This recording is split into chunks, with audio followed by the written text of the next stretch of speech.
तो स्टूडेंट्स, चलिए आज शुरू करते हैं हम जो हमारी एनसीईआरटी की बुक है, इसका चैप्टर नंबर 6 ट्राइंगल्स। और जैसा कि आप लोगों ने देखा होगा, ये जो नया पैटर्न आया है एचपी बोर्ड का, इसके अकॉर्डिंग इस चैप्टर को जो वेटेज मिली है वो है 9 मार्क्स। तो बहुत ही इंपॉर्टेंट चैप्टर रहेगा आपका ट्राइंगल्स। और इसमें जो सबसे इम्पॉर्टेंट टॉपिक है थिल्स थ्योरम। थिल्स थ्योरम में जाने से पहले हम थोड़ा सा बेसिक्स उसके क्लियर कर लेते हैं। जैसे कि न्यून कोण त्रिभुज क्या होती है, अधिक कोण त्रिभुज क्या होती है, और त्रिभुज की आधार और ऊंचाइयां वो क्या होती है। ठीक है। और साथ में हम लोग देखेंगे सिमिलर फिगर्स और कॉन्ग्रुएंट फिगर्स, इनके बीच का डिफरेंस, मतलब समरूप आकृतियां और सर्वांग सम आकृतियां, इनके बीच का अंतर क्या रहेगा। ठीक है, चलिए वन बाय वन शुरू करते हैं। सबसे पहले हम देख लेते हैं कि जो त्रिभुज है उनमें जो दो प्रकार सबसे इंपॉर्टेंट हमारे रहेंगे, न्यून कोण त्रिभुज और अधिक कोण त्रिभुज। उसके बारे में थोड़ा सा डिटेल में देख लेते हैं। तो सबसे पहले हम देखते हैं कि एक न्यून कोण त्रिभुज क्या होती है, जिसको अक्यूट एंगल ट्राइंगल भी हम बोलते हैं। तो अगर मैं यहां पे ड्रॉ करूं इस प्रकार से, तो ये ट्राइंगल आपके पास क्या है, एक अक्यूट एंगल ट्राइंगल। इसको अगर मैं नेमिंग कर दूं ABC, ठीक है, तो इस ट्राइंगल का हर एंगल जो है एक न्यून कोण है, अक्यूट एंगल है, इसलिए हम बोलेंगे कि यह क्या है, एक न्यून कोण त्रिभुज, न्यून कोण त्रिभुज। और इंग्लिश में अगर हम बात करें तो अक्यूट एंगल ट्राइंगल। ठीक है, अब बात आती है कि इसकी ऊंचाई कहां पे स्थित होगी। तो अगर किसी बच्चे को डाउट हो कि हम दी गई त्रिभुज की ऊंचाई कैसे ज्ञात करेंगे, तो आप कोई भी एक शीर्ष पकड़ ले। जैसे इस वाले शीर्ष की अगर मैं बात करूं, और प्रकार की नोक आप यहां पे रखें, और पेंसिल प्रकार को इतना ओपन करें कि आप इस प्रकार से एक चाप लगा पाए। फिर जितना प्रकार ओपन है इस बिंदु पे रखें और ऐसे चाप लगा लें, और इस बिंदु पे रखें और इस प्रकार से चाप लगा लें। फिर इन दोनों पॉइंट्स को, ये जो इंटरसेक्शन वाला पॉइंट है और पॉइंट C है, इनको आपस में मिला लें इस प्रकार से।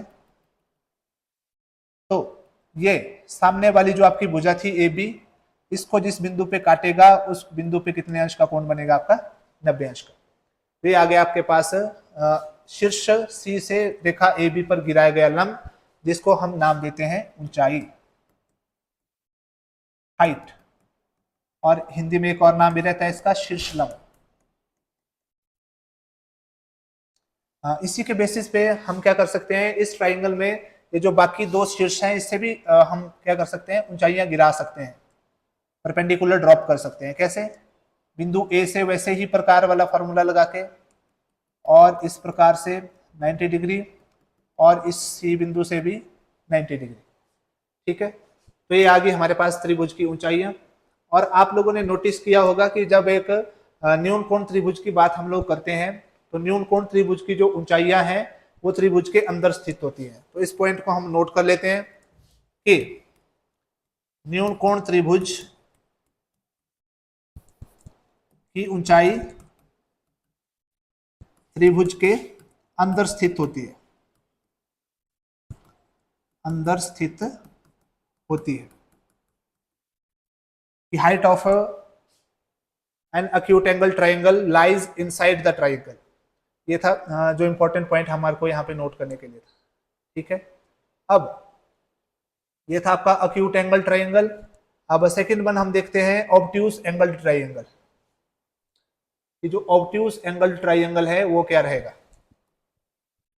ठीक है, तो नाम से ही आपको जैसे पता चल रहा होगा कि ऑब्ट्यूज, ऑब्ट्यूज का मतलब होता है ऐसा एंगल जो 90 डिग्री से बड़ा हो और 180 डिग्री से क्या हो, छोटा। ऑब्ट्यूज एंगल ट्राइंगल में अगर यहाँ पे बनाऊं, तो देखिए ये ट्राइंगल आपके पास क्या है, एक ऑब्ट्यूज एंगल ट्राइंगल। और यहाँ पे अगर मैं नेमिंग करना शुरू कर दूं इसकी, A, B और C। अब देखिए ऑब्ट्यूज एंगल ट्राइंगल इसको क्यों नाम दिया, क्योंकि इसका एक एंगल जो है वो 90 डिग्री से बड़ा है और 180 डिग्री से छोटा है। ये वाला कोण, कोण ए। अब बात आती है कि इस वाली त्रिभुज की ऊंचाई हम लोग कैसे ज्ञात करें। अगर तो इस ए को हम शीर्ष मान लें और सामने वाली भुजा पे वैसे ही प्रकार वाला फॉर्मूला लगा के, प्रकार वाला तरीका अपना के काम करें, ठीक है, तो ये आ गई इसकी ऊंचाई, अगर शीर्ष ए लिया हम लोगों ने। पर क्या होगा अगर हम ए की जगह शीर्ष सी ले लें, तो अब हम लोगों ने इस पे परपेंडिकुलर कैसे ड्रॉप करना है, तो बहुत सिंपल रहेगा। आपने क्या करना है, सबसे पहले ये जो आपकी साइड है ए बी, इसको पीछे की तरफ एक्सटेंड कर लेना है इस प्रकार से, ठीक है। इसको एक्सटेंड कर लिया हमने, साइड ए बी को इस प्रकार से आपने एक्सटेंड कर लेना है। अब क्या करना है आपने, अब वही ट्रिक आपने अपनानी है कि बिंदु सी पे आप प्रकार रखें, ठीक है, और ऐसे ओपन करें, और ये जो आपका इंटरसेक्शन वाला पॉइंट है इसको सी के साथ मिला लें। तो देखिए अगर आप ध्यान दे रहे हैं तो इसकी जो ऊंचाई है अधिक कोण त्रिभुज की, ऑब्ट्यूज एंगल ट्राइंगल की, वो क्या है, त्रिभुज के बाहर स्थित है एक ऊंचाई, ठीक है। और अगर इस पॉइंट से आप परपेंडिकुलर ड्रॉप करेंगे तो ये ऊंचाई भी क्या आएगी, त्रिभुज के बाहर आएगी। तो हम एज अ होल क्या बोल सकते हैं कि जो ऑब्ट्यूज एंगल ट्राइंगल है, अधिक कोण त्रिभुज है, अधिक कोण त्रिभुज की ऊंचाई त्रिभुज के बाहर स्थित होती है। ये मैं आपको क्यों लिखवा रहा हूं, क्योंकि इसी का यूज हम करेंगे थियरीज थ्योरम में, बाहर स्थित होती है, कि the height of an obtuse angle triangle lies outside the triangle, ठीक है। तो इन पॉइंट्स को आप नोट कर लें अच्छे से। अब देखिए मान लो आपके पास ट्राइंगल है, ये एक गिवन ट्राइंगल है, इसको नाम दिया हमने ए बी सी, और मान लो ये इसकी ऊंचाई है ए एन। तो इसका क्षेत्रफल क्या आएगा, त्रिभुज ए बी सी का क्षेत्रफल, area of triangle A B C is equal to 1/2 आधार गुणा ऊंचाई, बेस इंटू हाइट, 1/2 गुणा आधार। आधार वैसे इसमें 3 आधार हैं, पर हम लोगों ने क्वेश्चन में कौन सा आधार सिलेक्ट करना है, जहां पे 90 अंश का कोण बना होगा, उस वाले आधार, उस वाली भुजा को हमने क्या मानना है, आधार। तो यहाँ पे आधार क्या आ गया आपके पास बी सी, और ऊंचाई, ऊंचाई कौन सी आ गई आपके पास ए एन। तो ये आ गया जो न्यून कोण त्रिभुज थी उसके लिए फॉर्मूला, त्रिभुज का क्षेत्रफल ज्ञात करने का। वैसे ही मान लीजिए ये आपके पास एक अधिक कोण त्रिभुज है डी ई एफ, और इसकी जो हाइट है ये दी हुई है डी एम, ठीक है। तो इसका क्षेत्रफल क्या आ जाएगा, एरिया क्या आ जाएगा, 1/2 गुणा आधार। आधार देखिए अब कौन सा है आपके पास, ई एफ, गुणा ऊंचाई, ऊंचाई कौन सी है, डी एम, ऊंचाई कौन सी है आपके पास, डी एम। ये बेसिक्स आपको क्लियर होना बहुत जरूरी है, क्योंकि जब तक आपके बेसिक्स क्लियर नहीं होंगे आप क्वेश्चंस नहीं कर पाएंगे जो पूछे जाएंगे आप लोगों से एग्जाम में रिलेटेड टू थेल्स थ्योरम। चलिए थोड़ा सा और डिस्कशन को आगे बढ़ाते हुए देखते हैं। नेक्स्ट हमारा टॉपिक रहेगा समरूप आकृतियां और सर्वांग सम आकृतियां। तो हमने देखना है कि समरूप आकृतियां कौन सी आकृतियां हुई और सर्वांग सम आकृतियां कौन सी आकृतियां हुई। तो मैं एग्जांपल दूंगा आप लोगों को सीधा ही।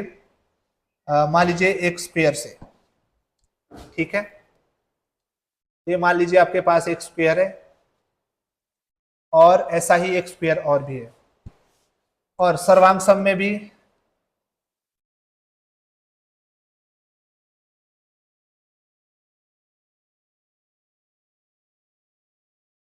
हमने क्या किया है, 2 स्फीयर ड्रॉ किए हुए, ठीक है। अब अगर आप ध्यान दे रहे हैं तो दोनों में क्या डिफरेंस है, अगर आप समरूप आकृतियों में देख रहे हैं तो है दोनों स्फीयर्स, पर इनकी आमाप जो है, मेजर जो है साइड्स की, वो डिफरेंट है।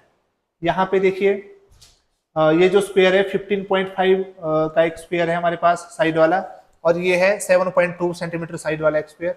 वैसे ही ये 18 का है इस तरफ सर्वांग सम आकृतियों में, और ये वाला स्क्वायर भी 18 वाला है। तो हम क्या करें, अगर सर्वांग सम आकृतियों में अगर इस 18 वाले स्क्वायर को यहाँ से उठाएं और इस स्क्वायर के ऊपर रख दें, तो ये क्या करेगा, इस स्क्वायर को पूरी तरह से ढक लेगा और आपको सिर्फ एक ही फिगर दिखाई देगा। तो जब इस प्रकार का कंडीशन हमारे पास आए तो उन आकृतियों को बोलेंगे हम सर्वांग सम आकृतियां या कॉन्ग्रुएंट फिगर्स। और जब हमारे पास आकृति तो एक जैसी हो, मतलब सेम शेप हो। सेम शेप का मतलब है यहां पे भी स्क्वायर है, यहां पे भी स्क्वायर है, प्लस साइज आपका डिफरेंट हो, डिफरेंट साइज, ठीक है। और हिंदी में अगर हम बात करें, समान आकार जमा असमान अमाप, ठीक है, समान आकार और असमान अमाप। और इस तरफ जब हम सर्वांग सम आकृतियों की बात करें तो same shape plus same size, same size, इनकी जो अमाप रहेगी वो भी क्या रहेगी, सेम, मतलब समान आकार और समान अमाप। मैंने आपको दोबारा से बता दूं एक बार, अगर इस स्क्वायर को मैं उठाऊं और इस स्क्वायर के ऊपर रख दूं तो ये क्या करेंगे, ये दूसरे वाला स्क्वायर इस पहले वाले स्क्वायर को पूरी तरह से ढक लेगा। मतलब क्या हुआ कि जब आप सामने से देखेंगे तो आपको सिर्फ एक आकृति दिखाई देगी। इस प्रकार की आकृतियों को क्या बोलेंगे हम, सर्वांग सम आकृतियां। और एग्जांपल्स अगर हम लेना चाहें, जैसे सर्कल से हम लोग देख लेते हैं। जैसे एक सर्कल है हमारे पास रेडियस 9.9, एक है हमारे पास रेडियस 4.9, और यहाँ पे एक सर्कल है हमारे पास रेडियस 7.9 और दूसरा सर्कल भी है हमारे पास रेडियस 7.9 सेंटीमीटर वाला।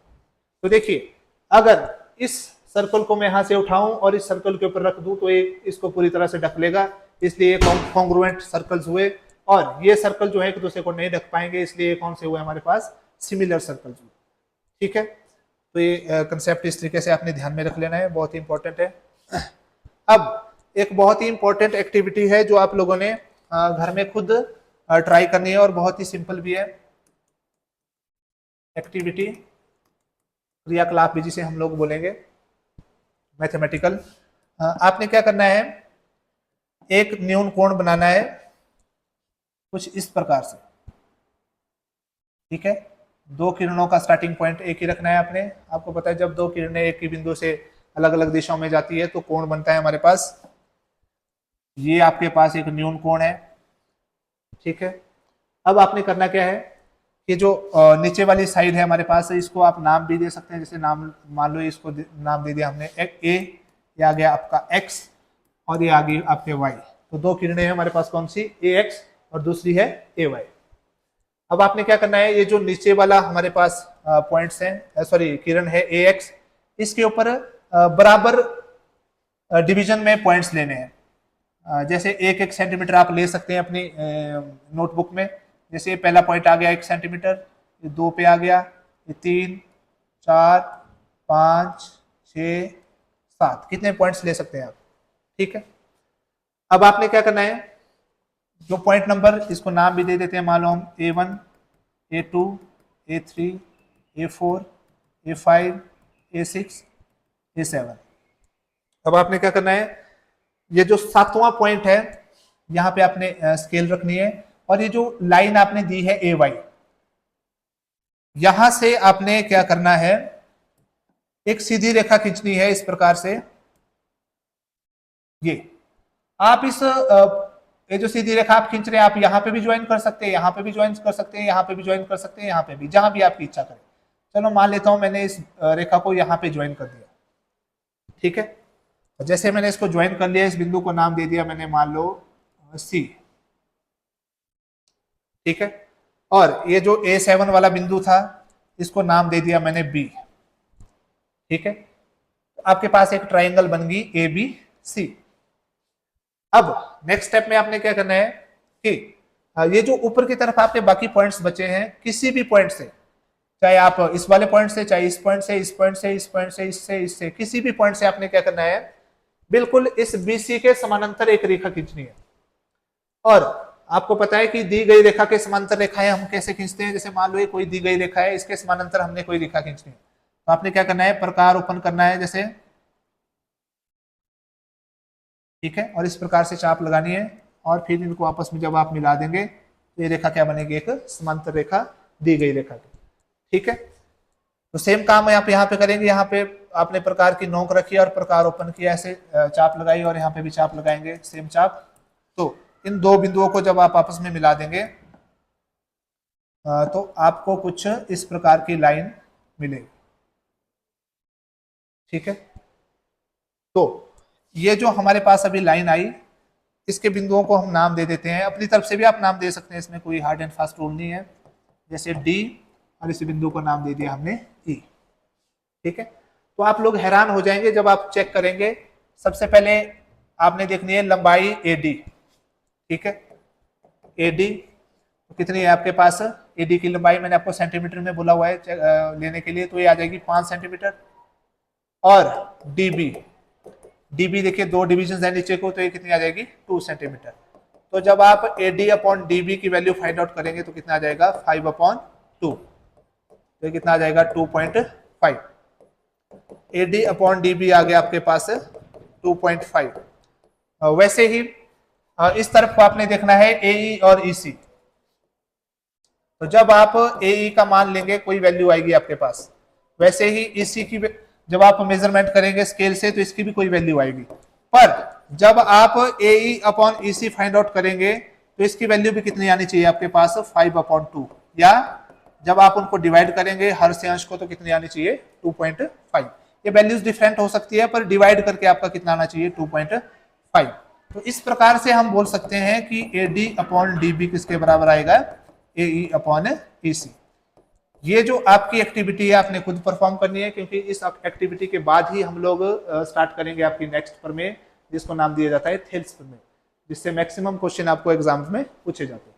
तो आज के लिए इतना ही काफी है। धन्यवाद।